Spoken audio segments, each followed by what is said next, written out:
welcome to Above Replacement Radio. I am your host, Chris Gianta. You know what Christy Mathewson wasn't worried about? SIERA. When you're thinking about Pedro Ciriaco, I mean, the only one that can compete is maybe Hannes Wagner's 1908 season. Over there on the other side of the screen is Daniel Curran. Like, if we just clip together every time we've talked about him on other people's profiles, we've done a Mickey Cochran episode. I can't get past Rabbit Marinville. It's not necessarily Hall of Fame. It's not necessarily above average, but we can guarantee you we are better than just the standard replacement level college sophomore. And welcome to Above Replacement Radio, where we're talking baseball kind of whenever. I am your host, Chris Gianta. Over there on the other side of the screen is Daniel Curran. How you doing, Daniel? Chris, I'm doing well, but I don't know how you're doing because you have a take that might kind of be in shambles right now. For those who have been listening for at least 2 weeks, you may have remembered on the preview of the week ahead, I think maybe 5 episodes ago, I said, and it was a random thing, and I put like half my heart into it, but I said, if Lance McCullers doesn't no-hit the Rangers on June 15th, there will be no more no-hitters after the year. I mean, that take was definitely wrong, I guess, but eventually it was a combined no-hitter. Eventually in the episode, you said we're probably not going to count a combined no-hitter, right? And I was like, oh, there we go. I think I said, yeah. I think maybe we can go back to the tapes and see what it actually was like, but we'll do that after the show. Maybe I'll. I don't remember saying that at all, but I'll take your word for it because I will take your word for that, even though I have no recollection of saying that, because I don't want that take to end in a combined no-hitter. That's lame. Yeah, and we'll get into it because it was. I mean, it was one of the worst no-hitters in recent memory. We just lost a lot of points on all of it. First of all, combined, you lose points. Second of all, 8 walks.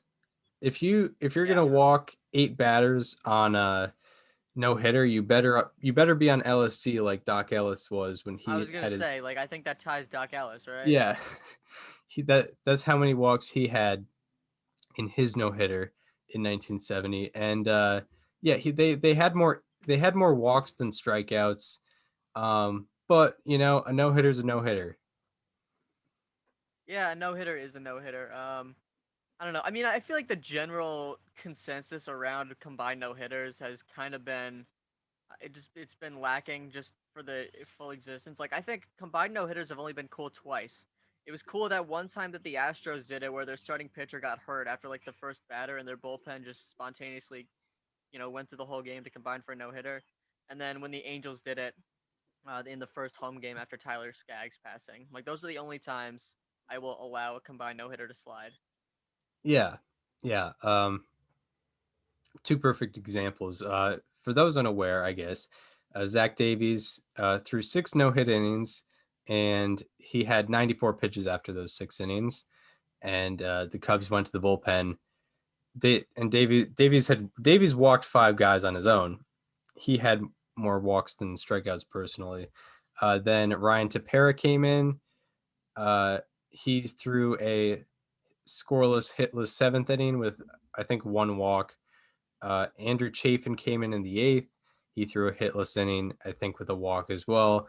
Then Craig Kimbrell came in the 9th, walked the first batter he faced, and then struck out the next 3 to complete the no-hitter. So that's what I guess captured the baseball world last night. And like we said before the show, this wasn't the only no-hitter that could have happened that last night, which is funny.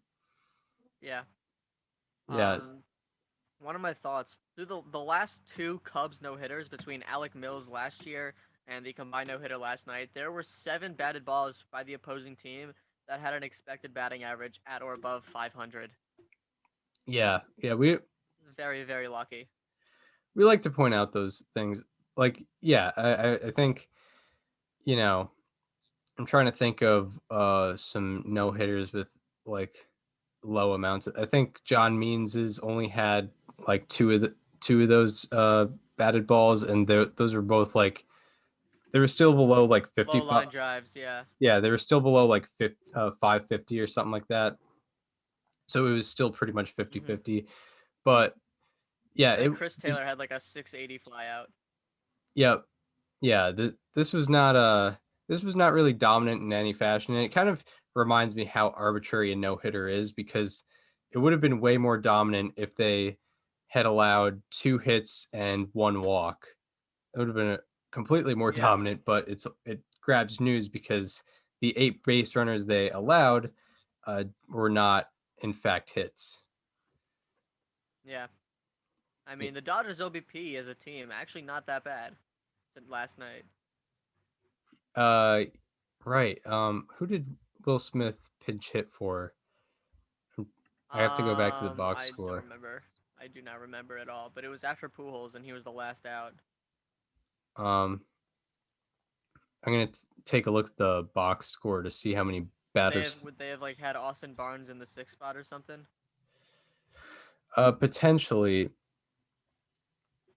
He pinch hit for. Well, there was a double switch that put the pitcher spot where AJ Pollock was, which was the 1, 2, 3, 4, 5, 6. It was the 6 hole. So 6th spot. 27 plus 6 is because 33. I know Pujols was 5, and he was the second to last out. Yeah, so that means that the Dodgers on base percentage last night was 242. Almost a quarter of the time they were on base. But it's not horrible. Yeah, the classic 000. And if that's a player's OBP, it's not very good. Yeah, 000, 242, 242, 000, 242. Solid walk rate. But yeah. If Yasmani Grandal was an entire team. Yeah, exactly. Exactly. And then he would just be due for a home run just eventually. Just an extra base hit. But yeah, I mean, I guess that kind of segues into what the Dodgers have been doing lately. You know, this was on the heels of a sweep against, you know, the rival Padres. What we were saying, what everyone was saying before the season was their biggest threat to the NL West, and you know the Giants also appeared in the middle of the season as another threat. But you know the Dodgers have kind of established a rivalry against the Padres, and you know got swept in their third series against them. Yeah, the Dodgers have been playing. They've been struggling a bit lately. Obviously, you get swept by the Padres, then you get no hit by the Cubs. They are. Here's the big concern: they're 15-22 on the season against teams with a winning record. And you know you got the Padres obviously in your division, but now you got the Giants, who are, you know, they look more and more like the real deal every single day. And that's 2 teams you're gonna have to compete with in the division. And I mean, soon enough, like I think the worst case scenario that you and I both see with the Dodgers this year is that they go on the road for the wild card game, which, you know, like maybe that happens. It's very likely. I don't think a team from the NL East or the NL Central would top them, like a second team from either of those divisions. So it's not necessarily the worst case scenario because they probably are going to make the playoffs regardless. But I mean, they should be expecting more out of themselves right now. Right. Yeah, and I'm looking at their schedule and results thing on Baseball Reference, and I'm trying to do the math, but when they are not facing the Diamondbacks or Rockies, they are 31. They're 31-30. Wow. So That's 1 game over 500. yeah, and you know, obviously you're supposed to win those games, and the Dodgers are still in a decent spot being at 44-31, but it might say something about who they're being successful against, and as you pointed out, 15-22 against winning ball clubs. Yeah, and you know, I mentioned like the Dodgers, you know, they'll probably go to the postseason. That's not what they're there for. They're there to go far in the postseason. They're there to defend their title. And it doesn't look like It's looking less and less like that's going to happen with every winning team that they play and how they perform. Right. Yeah, exactly. I mean, and I guess, this is definitely something to pay attention to. They've got 3 more against the Cubs ahead, and then they have 2 against the Giants Monday and Tuesday. So this is something to keep on the radar. We definitely expected more out of the Dodgers.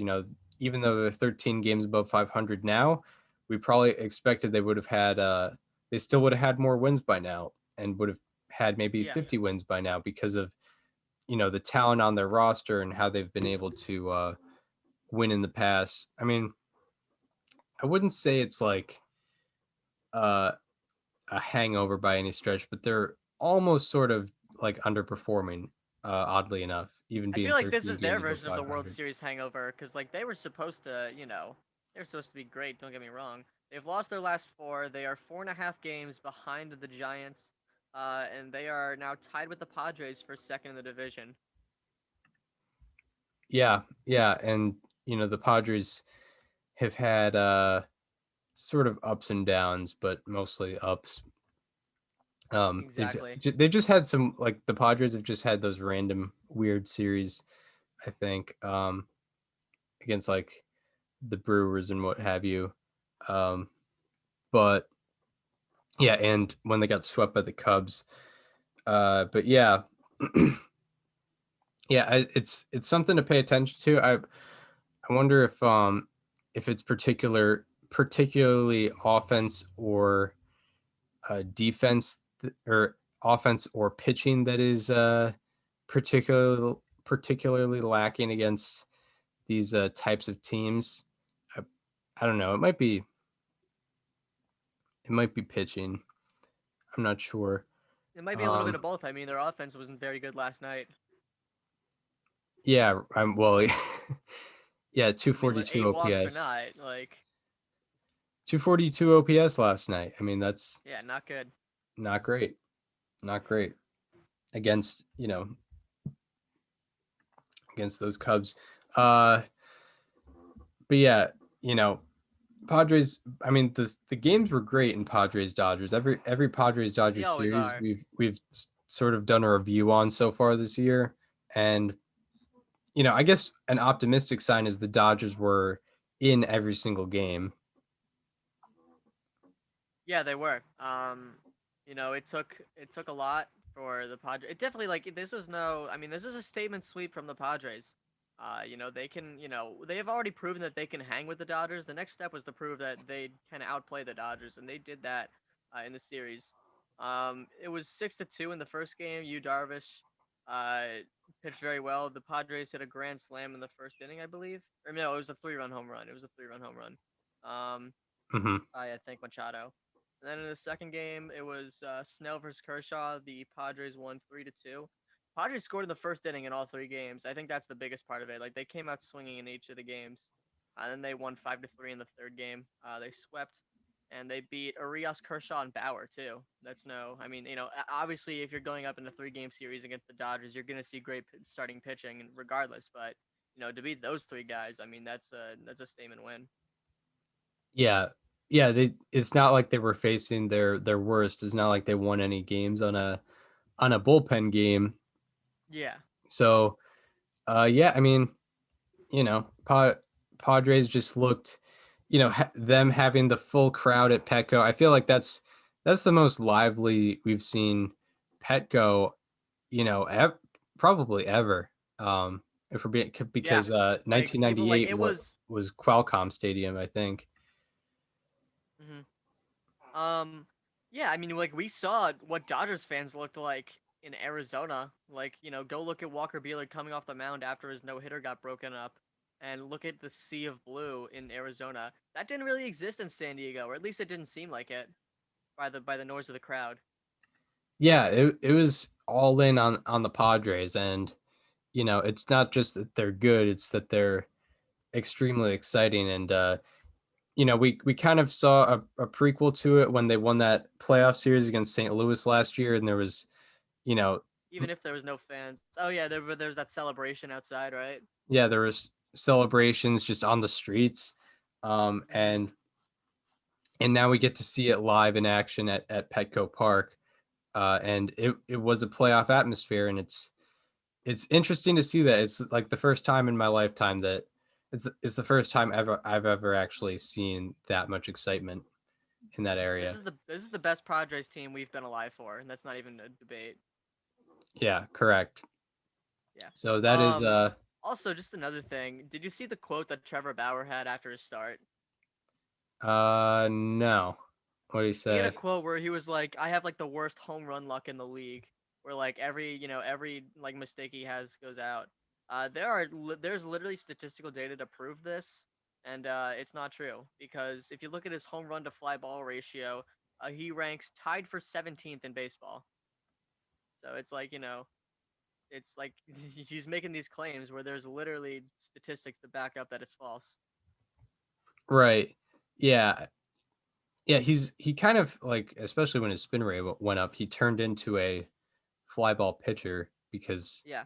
obviously you're going to get under it more when there's more spin on like the fastball, uh but yeah, I mean, I kind of understand the terminology, like, because you can make a mistake as a pitcher and have it not go out, uh but yeah, it's like you can't make those mistakes because the risk of the ball being a home run is when you throw it to, yeah, when you make a mistake to an MLB hitter, there's always the risk of a home run. Especially But when you're facing the Padres, like every single person in that lineup is capable of doing big things.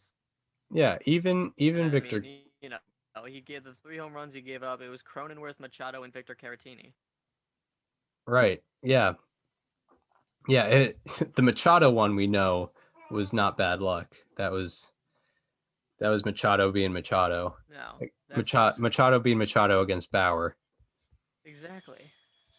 Something interesting: the Dodgers and Padres do not face each other until August 24th after this.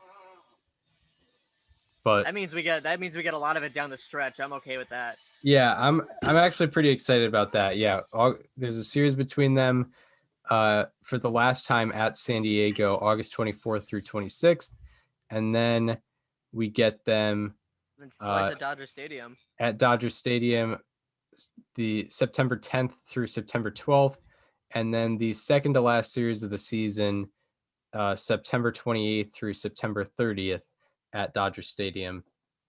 So yeah, that's gonna be fun. Like, I imagine, I love it. I can almost guarantee that there's gonna be standings implications in all of those Ooh. series. Especially like in the earlier I ones. mentioned the Dodgers. The Dodgers and how they struggled playing against winning teams. The Dodgers' last 2 series would be against the Padres and Brewers. Right, yeah. Those are two winning teams. Yeah, there's some implications there. What would be better if I wonder what the situations would be, because I feel like, yeah, the team out of the National League West is probably gonna have the 1 seed, and they're probably gonna face another team from the NL They're probably West. gonna have 2 wild card teams. Yeah. Yeah, so it's probably a guarantee that it's going to be NL West versus NL West in the playoffs and in the wild card tiebreaker, or not tiebreaker, but wild card playing game. Like, what's the most exciting scenario we can get out of that? A Dodgers Padres wild card game would be pretty sick. It would be literally insane, but it's like, but then there's the factor of like, we want to see best of 5. I know we do, but yeah. So I mean, I guess like one of the two win the division, and then it's actually no. No, I would say the best is Giants and Dodgers in the wild card game because that is a big rivalry in itself. It hasn't really existed so much over the last a few years, but it's sort of back this year just because they're both good. So I'd say that, and then the potential of the Dodgers winning and then facing the Padres for best of 5. Yeah, I agree with that. Yeah, I definitely agree with that. I think that would be it. That's something to look forward to as we progress throughout the season. And Yeah, Mhm. just like we talked about the White Sox in our last episode. Keep your eye on the Dodgers against winning ball clubs. This as we Absolutely. go along throughout the season, because they have struggled. Where did you find the records above 500 ball clubs? It's on Baseball Reference. You just go to where do you go? Because Oh, you go to like standings, and then you go to detailed standings. yeah, because now I'm curious as to see where they were in previous years. The team with the best record against winning teams is the Milwaukee Brewers with a 21-11 record. The Astros are 29-16. The Giants are 20-14. The Red Sox are 21-17, and the Cubs are 24-20. Those are the best 5 winning percentages in baseball. There we go. Only 8 teams have a winning record in general against winning teams. Right. Yeah. Dodgers. Yeah. Er, eight. Are they 18 and 22 this year or 15 and 22? 15-22. Some team must have gone up at Oh, 500. I have 8. You're right. I have 18-22 as well. Yeah, so correction, it's 18 and 22. But Still, if I that mean, particular still. team loses tonight, it's back to 15 and 22. Yep. But I mean, 18 Oh, and yeah, 22 you're right. is, There must have been one team that like okay. Yeah. What teams are like around 500 that lost? Because I checked this yesterday before all the games. So what team lost yesterday that brought them? Uh, I think it I think oh, a the team had Reds. to The Reds. Or no, the Reds won. Wait a second. The Reds got above 500. I think it no, I think it is a team that won, because if it Then how would yeah if there yeah were then it would more have been the Reds. It games. would have been the Reds. Yep. It's the Yeah, Reds. It's the Reds. nice. I'm looking Yeah, just a The Reds won yesterday and improved to 37-36. there we go. I'm So looking it's at the teams with the 2020 current winning detailed record, not standings. okay. I thought when they measured it, it was like with a winning record at the time that they played them, regardless of where they're at now. Yeah, I mean I it guess kind of it's like works. it updates. Yeah, because I know the Reds did beat up on the Dodgers when they played them.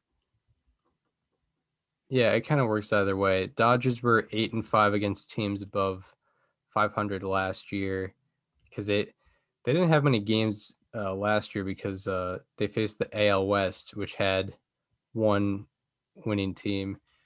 Dodgers in 2019 were 45 and 32 against teams above 500 or at or above 500. I forget. So there's a difference between this year's team and last year's teams thus far. But moving on, this was probably, what we've been talking about probably hasn't been the biggest news in baseball of the past week, as the enforcement of the use of foreign substances is finally upon us, and we're getting consistent checks as I mean, we'll get into it, but now there are consistent checks to these pitchers, inning after inning, to see if they have foreign substances, and we've had some moments already. Yeah, we have. I mean, I think the biggest thing was Max Scherzer and Joe Girardi, where Scherzer got checked like 3 or 4 times at least, and Girardi like was asking the umpires to check him, even though he was clean. Pretty obvious. Um, and Max Scherzer like had that stare down with the Phillies dugout, the entire time that he was walking back to the dugout. Like, I understand the enforcement, but like, how can we go about it without having to check every single pitcher every inning? Yeah, and I feel like it would be more effective if you checked a little less, because then it would be more likely that you could find a pitcher using substances. But I mean, I guess I don't know. checking makes sure that they don't have the substances on them, but I have a feeling this Did will you not see? be the same like a Did you? month from now. It better not be. Like I don't know. They're like they gotta do something about it because pitchers like nobody likes this. Like pitcher like I can't imagine hitters enjoy seeing the pitchers getting checked every single inning. Right, yeah. I wonder if Like it it's adds ridiculous. I wonder if it adds to game time. Probably not because they're able to warm up without that being an issue, Yeah, but I yeah, doubt it, but it still looks very tired after once. It never looked good. yeah, and yeah, I feel like no one's gonna have subs. No one's gonna be cheating now. Like the first week of substances Yeah. of foreign substance use being enforced. Check in like 2 weeks when they're thinking like, oh, maybe MLB's gone back to being soft, and then that's when you might find one or two guys that Yeah. are What going if back they to did it. it like what if they did it like random drug tests? Right? Yeah. Not yeah. It don't Like I do it feel like every single guy's start. yeah, like the added randomness to it might make some guys like a little weary of like, oh, I don't know if this is gonna be the day. Yeah, because the way it's going, it just seems like it's gonna be hardly enforced the first Yeah. couple weeks, and then once teams just get tired of it, it's just it might go back to somewhat how it used to be. I don't know. And honestly, I think that it'll be easier next year because we're gonna start with a clean slate. If someone has an unusual spike in spin rate, that information is viewable to the public in real time. We're all gonna be able to see it and know that something's up. So Yeah, I think exactly. it'll be a lot easier next year, but it just looks so bad this year. Like, what are we doing? Yeah, I mean, it's very consistent in them doing it, and I like, mean, like you had Sergio Romo taking off his pants in front of the whole crowd. Like it was like it's very crazy the lengths that some of these checks have gone to. Did you see that in the Orioles game? They checked a knuckleballer. right, yeah. A guy with 407 RPM on Yeah, who's not who doesn't who wants to who would prefer to have a 0 RPM. yeah, exactly. Like That this was guy funny. does not want to spin the ball. Hey, you're not using any substances to spin the ball anymore, are you? No, no, I'm not. Yeah, it is funny because they did take it away to take away the spin rate. And I guess technically the knuckleballer would be like, nice. I don't have to use these substances anymore. But but I mean, I guess as a knuckleballer you wouldn't want a slippery baseball, but he doesn't really need Yeah. I don't think he really needs that much of a grip uh No, it's on the ball. ridiculous. It's not like he's snapping off a slider or anything. That yeah, that was a funny moment. That was Yeah, a that funny made moment. 0 sense. It just looks so bad. Like it's I don't know. This is what Rob Manfred wanted. This is Rob Manfred's ideal baseball game. Yeah, well, I mean, it's funny because most if you ask people, a month ago who knew about the subject, most people would agree like, yeah, there should be some enforcement on this, but it's not like Mm. take away every substance and check pitchers every single inning. It wouldn't be that. No one would agree on that. Yeah, no. Like this, they need to figure something out, and I think there needs to be a punishment for if a manager asks an umpire to check a pitcher and it's clean, like Joe Girardi did with Scherzer. Like that can't just be happening whenever people want. Yeah, a common opinion has been take a challenge away. I kind of agree with that. But I also think if their challenges are available to be taken away for asking to see if a pitcher is using something, maybe there should be another. Maybe a manager should have another available challenge to Yeah, act on that. But yeah. I was honestly, just I saying like never the only problem see. is like yeah, teams run out of challenges anyway. So like, the loophole could be like, oh, this team used their challenge, they can't do it again. Let me sneak some spider tack onto the baseball real quick. and we'll hide it from the umpire for the next 3 innings of this game, and it'll be good. Right. Yeah. I mean, is it's is it always at the team's request, or are the umpires able to do it on their Well, own? no, like in the Max Scherzer Joe Girardi example, it was at the team's request, but I think most others have been the umpire request. But we Okay. just happened to see that specific situation on the very first day. Yeah. Yeah.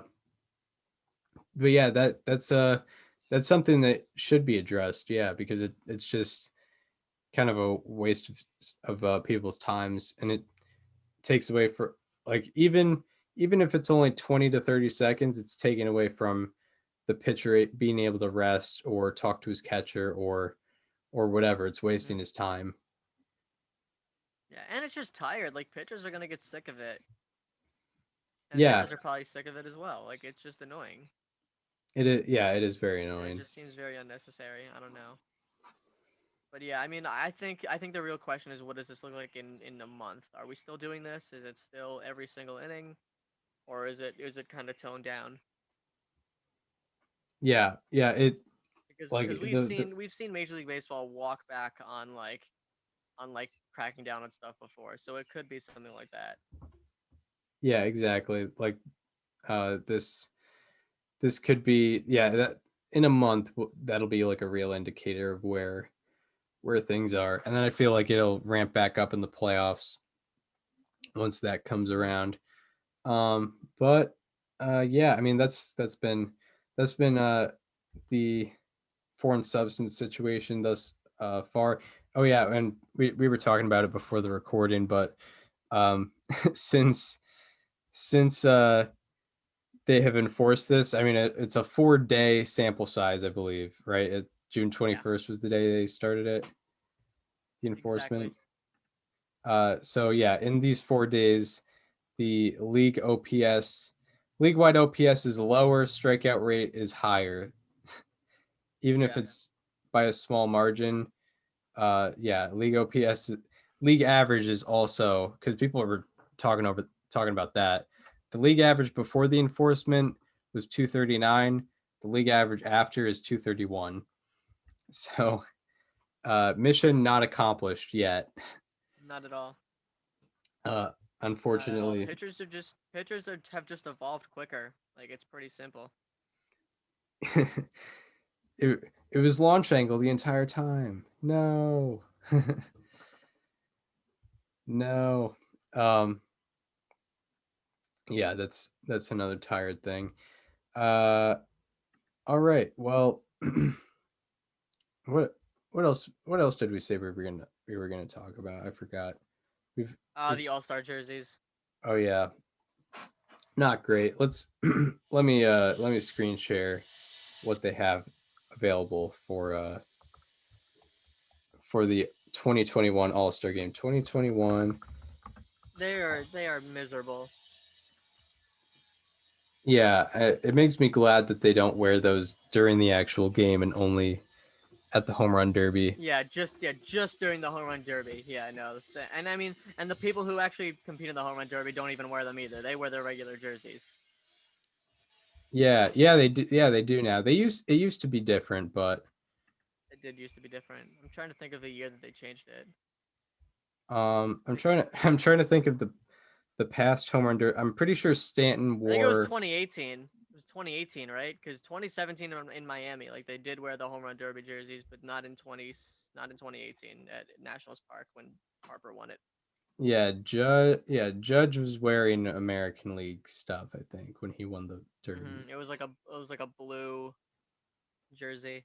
Yeah, Yeah. Harper was wearing Nats gear, and when he faced Schwarber and he was wearing Cubs gear. All right, so yeah, this is what it looks like. If It's yeah, I so mean sad. it looks it honestly, the way the lettering is, that COL, it reminds me of like the dead ball era time jerseys. By the way, do you see how they have the American flag on the left sleeve there? Right? Yeah. The Blue Jays jerseys have that as well. Oh, that's funny. Yeah, makes zero sense. And I understand that they had a very limited amount of time to come up with all these jerseys and logos, but like still, you could have done much better. It's been what 2.5 months since we knew it was going to be in Colorado. Like they could have done much better than that. Absolutely. Yeah. Yeah, it's so bad. And now that and they're making them wear it during the games now. It's just going to be super ugly. Um, it's gonna ruin the whole. Like people were very excited about this All-Star game. Coors Field is obviously a high offense, uh, stadium. The home run derby is gonna be amazing. But now we're gonna have these jerseys, and I told you about the conspiracy theory I had yesterday, right? Oh yeah, yeah, yeah. I think uh, I think the MLB intentionally put out these awful jerseys so that the lawmakers in Georgia could see what they've really done, and it's going to make them reverse all the voting laws so that they can make better jerseys and Major League Baseball can bring the All-Star game back to Atlanta. Right, yeah. It's 200 IQ move by Major League Baseball It was when you really think about it. it was all part of the plan. This Yeah. was Yep. this was all part of the plan. But yeah, by the way, home run derby is going to be interesting. The Pete Alonso just announced he's going to be in. there's going to be higher out. So higher altitude means two things: is ball's going to be flying, but also I wonder, Going far. especially when it's a timed event. I wonder if guys are going to get tired quicker because of the elevation. Yeah, probably. So I Yeah, that wonder would if make they're going to sense. be able Especially to. because, like, if you go back and watch the 2015 Home Run Derby versus the 2019 Home Run Derby, like, there's supposedly a rule where, like, you have to wait until the previous ball lands to throw the next ball. Nobody was following that rule in 2019. Yeah, Absolutely no. nobody. Like it was like into like go back and watch any round from the 2015 Home Run Derby and just look at how different it is from the way it was in 2019. It's there's nothing that's similar, and it's probably gonna be like the 2019 version in 2021. So yeah, like hitters are gonna be prone to getting tired more quickly. Yeah, it's is it 4 minutes or 5 minutes? I forget. I think it's 4 plus possible extra time. So I mean, we know Shohei Otani is gonna be in. We know that Pete Alonso is gonna be in. Trevor Story's probably gonna be in if he wants to. They're gonna invite a Rockies hitter. Yep. Regardless, it might be Trevor Story. It could be Ryan McMahon, but it's gonna be one of those two, I'd say. And then from there, we have to wait for anyone else to get an invitation. But yeah. But yeah, if people if guys just tend to are not able to get the ball out in the last minute or so, uh you know can't be surprised by that. With the elevation, it's not Exactly. like they can really train for that at all. And swinging is a very explosive motion, so it's very easy to get tired doing that for 4 minutes. And Absolutely. when they're going to be at elevation, it's going to be a challenge. They do get a timeout though, They do. That's which I mean, yeah. pretty clutch. But It'll be yeah. regardless, like it's gonna be fun to watch. Oh yeah, looking forward to it for sure. I mean, it's going to be probably the youngest home run derby ever, just based Yeah. on A, the Age. home run leaders, and B, like who everyone wants to see. It's going to Yeah, be I want to be see great. Yordan Alvarez. I feel like if Yordan Alvarez is in, he might be my pick to win it. Yeah. Yeah. I mean, yeah, I don't know. That Whenever guy can mash.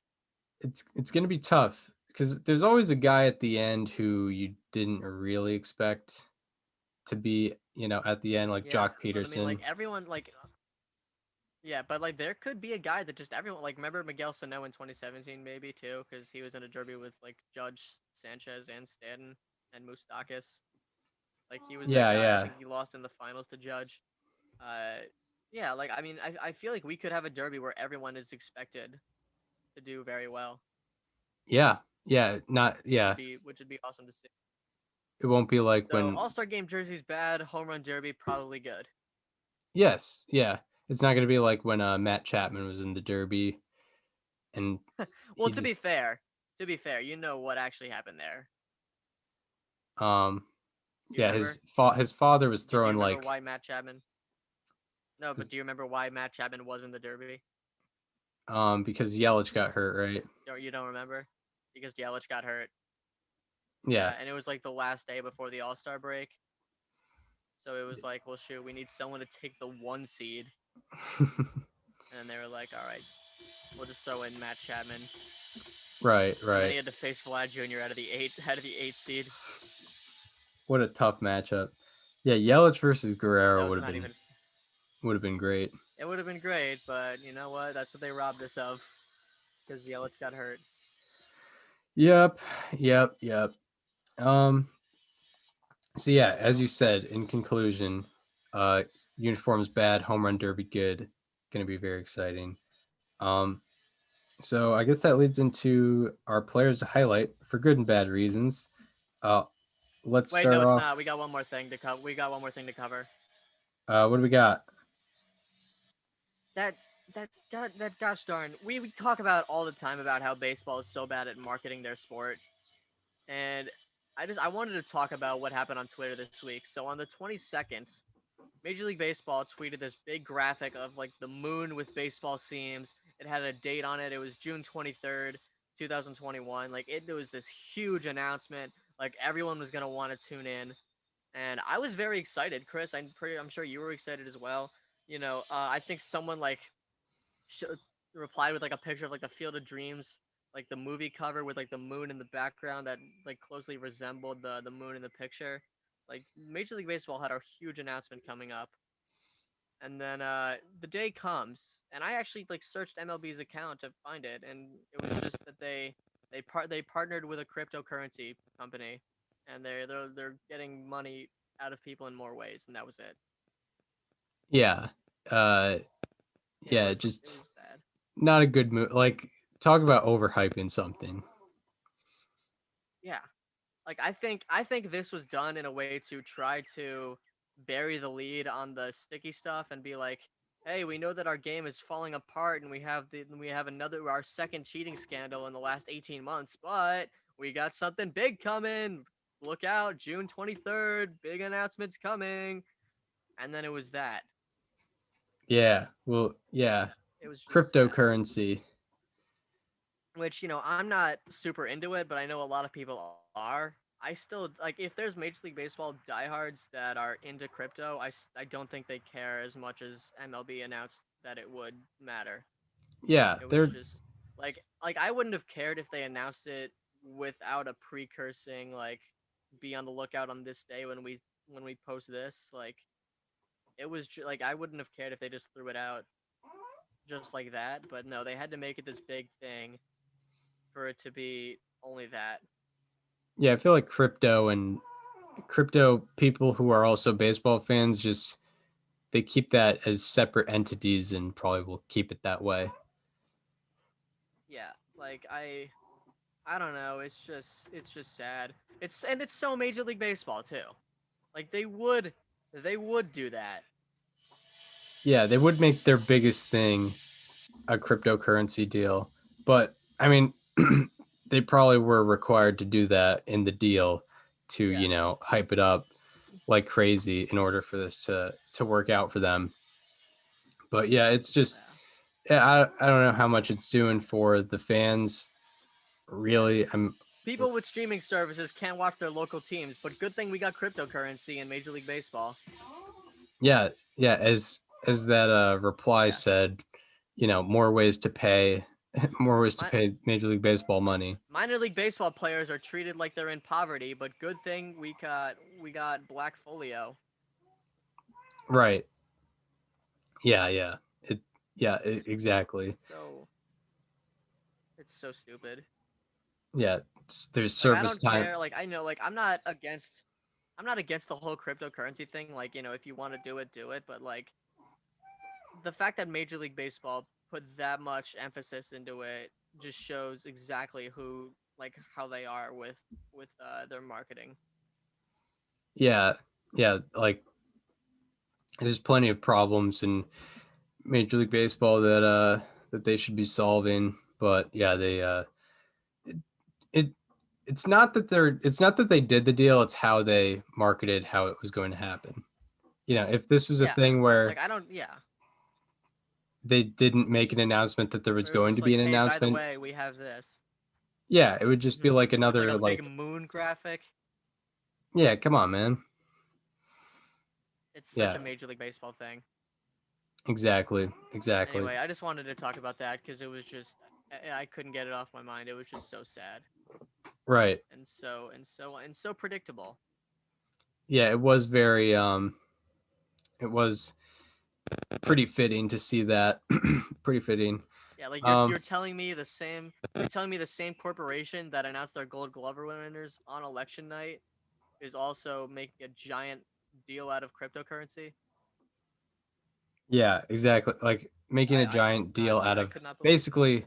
basically a sponsorship that Yeah, doesn't do much for the fans. I mean, it does something, but not that much. nothing. Yeah, it was just a bad announcement. Yep. Yep. Anyway, yeah, we can get into our how about that's now. Yeah, it was not the best story, but what is fun is the June 25th, 2021 edition of How about that? So who do you have to highlight for us today? Yeah. Chris, we've let this go for way too long. This guy's been playing extremely well pretty much all year, and we've really not said anything about it. Brian Reynolds, it's about time. He is slashing 313, 403, 543 with a 946 OPS on the season. He is a 405 WOBA and a 160 weighted runs created plus, with all of those ranking in the top 15 in the majors. He is the 7th Pirates outfielder with a 945 OPS and 20 doubles through their first 71 games of the season with a minimum of 290 plate appearances, and he joins a list with Paul Wainer, who's a Hall of Famer, Kiki Kyler, who's a Hall of Famer, Fred Clark, who's a Hall of Famer, Brian Giles, Andrew McCutchen, and Barry Bonds. The Pirates have legitimately 3 deserving All-Stars in Brian Reynolds, Adam Frazier, and Richard Rodriguez. Chris, what would you think if I told you 3 months ago there were going to be 3 Pirates that deserve to be All-Stars and none of them were Brian Hayes? That would be literally insane if none of them were Hayes. But that's the situation. Brian Reynolds is legitimately. I mean, like these are MVP numbers that he's putting up, and we're pleading that he should be an All-Star. Yeah. He's definitely turned it up. Definitely turned it up in the last couple months. And we feared it would happen last week. And first of all, Brian Reynolds. How about that? We feared it might happen last week, but it finally has happened in 2021. We have the same. There player. we go. This was It our has happened. Mark the date, June 25th, 2021, 11:13 a.m. We almost made it halfway through the season without a I don't know what overlapping. we call How it. about that? A consensus pick. Okay,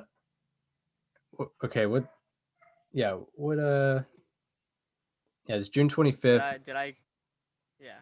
So it's our first episode of the regular season was episode 108, and this is episode 127. So this is our 20th episode.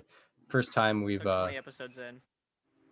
First time this season we've aligned. We did it at least once last year on a slightly alarming. I think this is the first time we've done it on a How About That. But yeah, Brian Reynolds.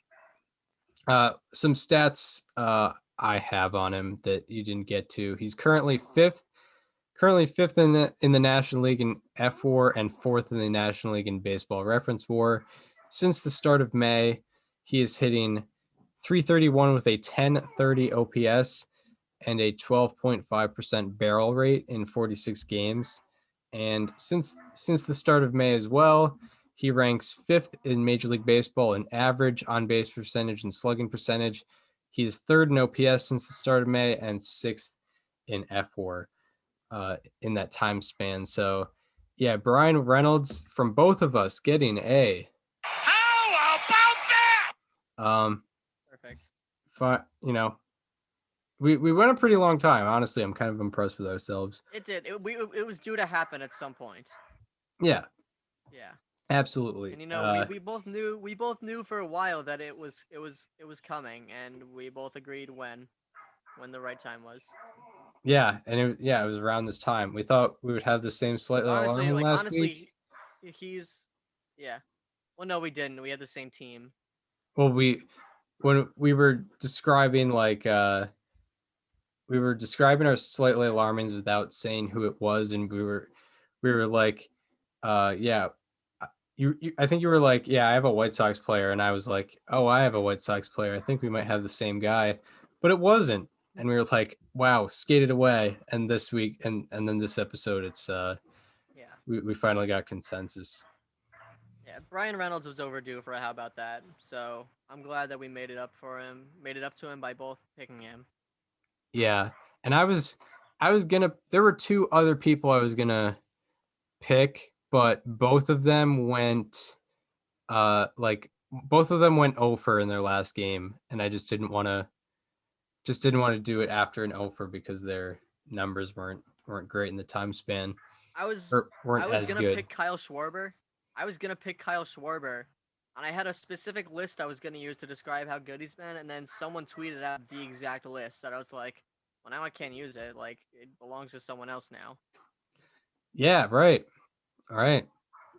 I was surprised to hear that list Brian Reynolds was on. That's a pretty prestigious list.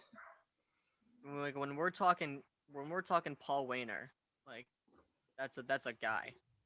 Yeah, when we're talking about one of the most overlooked members of the 3,000 Hit Club, Paul Wainer, and Kiki Kyler.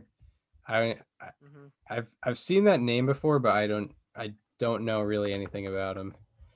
1921 to 1938. Yeah, he was in that really offensive era. Had a lifetime 321 average, 860 OPS, 125 OPS plus. Gotta love him playing exactly one game in both 1921 and 1922. Yeah, I wonder what he was doing. But 1924, 8th in the MVP vote. 1925, 2nd in the MVP vote. But yeah, shout out to Brian Reynolds. But now we must go from the highs to the lows, where we're talking about players and subjects that have been underperforming. So for our June 25th, 2021 edition of Slightly alarming. So what do you have for us today? So I kind of went with the theme of guys who have been playing a certain way all year instead of just during a fraction of the season like I usually do. Hunter Dozier has been struggling this year. He is slashing 156, 226, 327, 553 with a 50 weighted runs created plus. And you know, usually when a guy's slumping, I try to look within his statistics to find what the big issues are. And it's probably the least likeliest of outcomes from the last just for someone I'm looking at over a month. He has the largest increase in hard hit percentage in the majors between 2020 and 2021. He had a 30% hard hit rate in 2020. He has a 47% hard hit rate in 2021. His 189 BABIP is the second worst among players with 200 plus plate appearances this year. He has 67 hard hit balls, and 42 of them have been outs, which means his 62.7% of hard hit balls being outs is the most in the majors.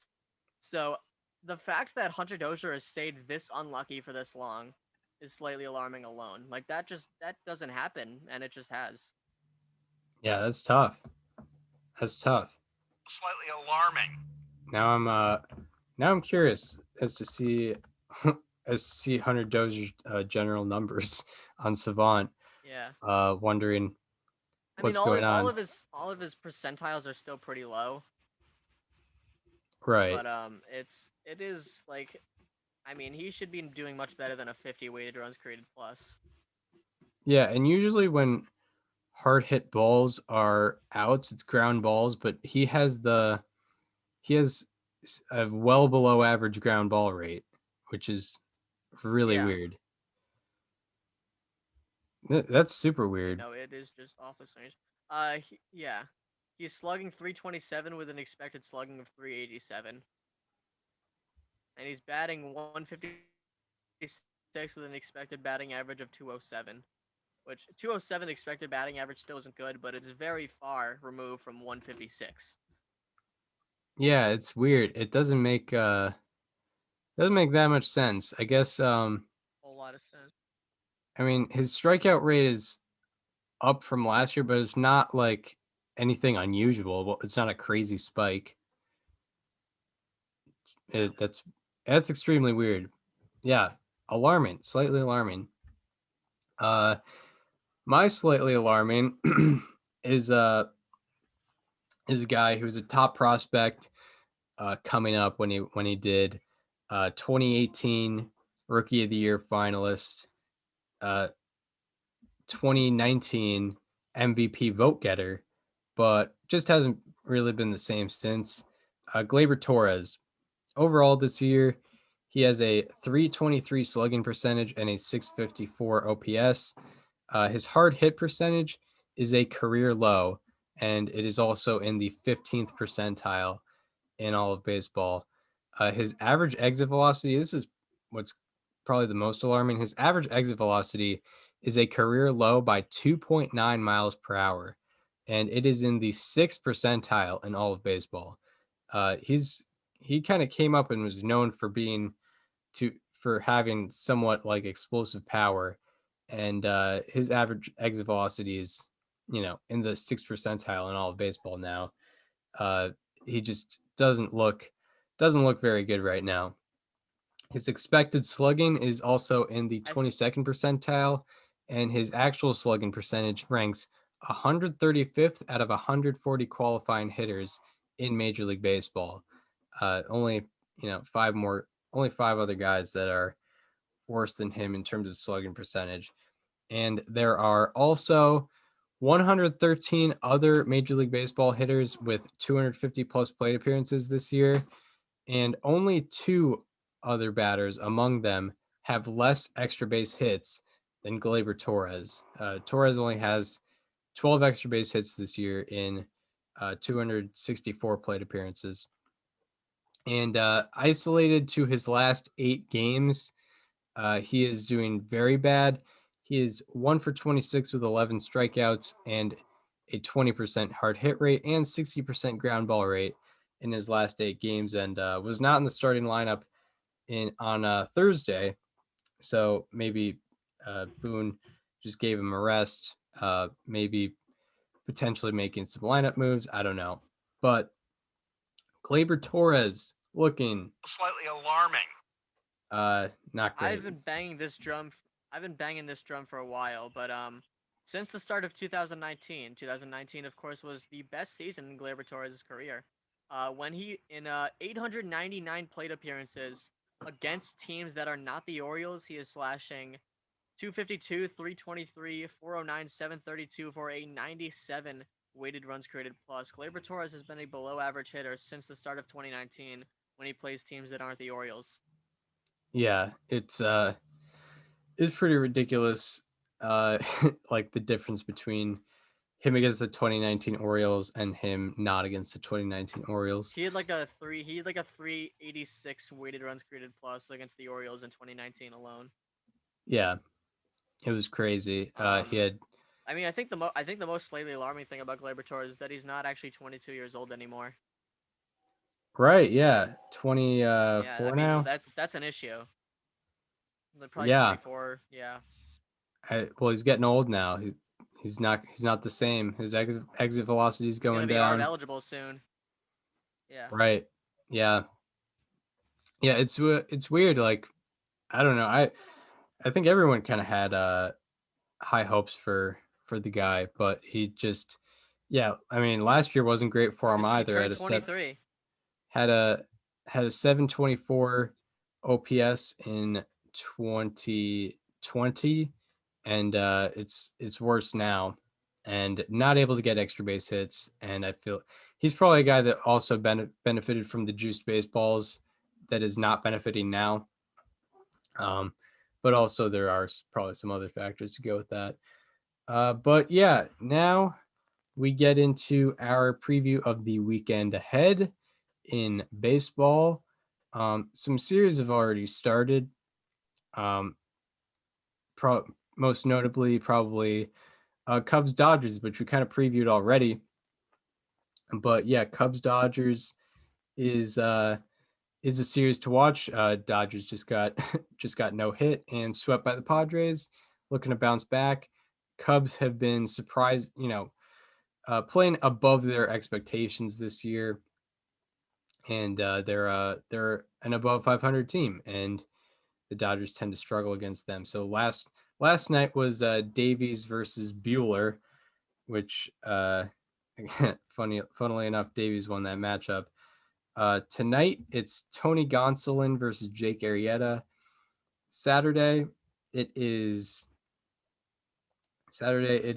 Julio Urias versus Alec Mills, and Sunday it is Clayton Kershaw versus Adbert Alzolay, which is probably the most intriguing remaining matchup of that series. I mean, there's pretty good series all around the league. You got Red Sox Yankees matching up again, this time in Fenway Park. Then you have also Athletics Giants, the Battle of the Bay. This is the first time they've both been extremely competitive since, I don't even know, like maybe 2014. So that's going to be fun. I don't know if it is a 2-gamer or a 3-gamer. Gonna look at Sunday. Yeah, it's a 3-game matchup. Most of these interleague series are 2 games, and it messes up the schedule. It's like these 2-game series that are like Monday, Tuesday, and then they have a day off Wednesday, which is really unusual, kind of weird. Yep. But yeah, series to look at: Dodgers, Cubs, Giants, Athletics at Oracle Park, and Red Sox, Yankees at Fenway. So we'll see if the Yankees can bounce back after the time they got swept by the Red Sox in the Bronx. So day-by-day matchups, what do you got? So today, Friday, it's Corbin Burns Day. That's obviously a good one. Pretty good matchup in New York for Game 1 of a doubleheader. You got Aaron Nola versus Taijuan Walker. That'll be interesting. You have Framber Valdez going today for the Astros. You have Dane Dunning facing the Royals. You have Mike Minor facing his former team. That'll be interesting. You have that's pretty much it for the individual good pitchers. And the best matchup of the day, in my opinion, Yusei Kikuchi versus Carlos Rodon. Rodon is in the Cy Young conversation, and Kikuchi had a 570 earned run average in his first 4 starts of the season, and since then, 57 innings pitched, 61 strikeouts, only 17 walks for a 2.53 earned run average. Opponent's OPS of 559. So Kikuchi has been going under a lot of people's radars recently, and he's going to be going against another Cy Young candidate on Friday, which is tonight. So then on Saturday, you have Lance Lynn going. You have Lance McCullers Jr. going against Casey Mize. That'll be a good matchup. You have Jacob deGrom going, of course. That needs no introduction. And you have Dinelson Lamet going against the Diamondbacks. The best matchup of the day, I would say, is in the Braves versus Reds game. You have Ian Anderson going against Luis Castillo. That'll be a good one. And then Sunday, you have Garrett Cole. You have Garrett Cole going on Sunday night, or not on Sunday night. You have him going on Sunday against the Red Sox. You have Tyler Mahle going against the Reds. He's been on a tear recently. You got Zach Wheeler going for the Phils, facing off against his former team in his former stadium. You got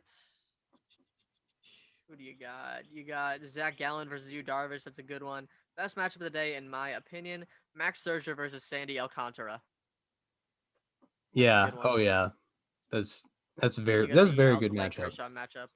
It is 2 pitchers with a sub-3 ERA, good strikeout numbers, and that'll be in Miami.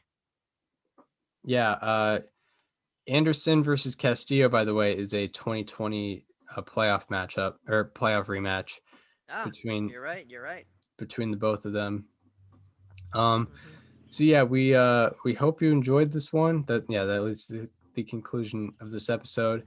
If you are listening on Apple Podcasts or Spotify and want to watch the conversation as it happens or see those terrible uniforms, I understand if you don't want to go there, but go to the YouTube channel and subscribe. You've probably seen them already anyway. Right, yeah. If you're following along, follow or subscribe to the YouTube channel. It is called Above Replacement Radio.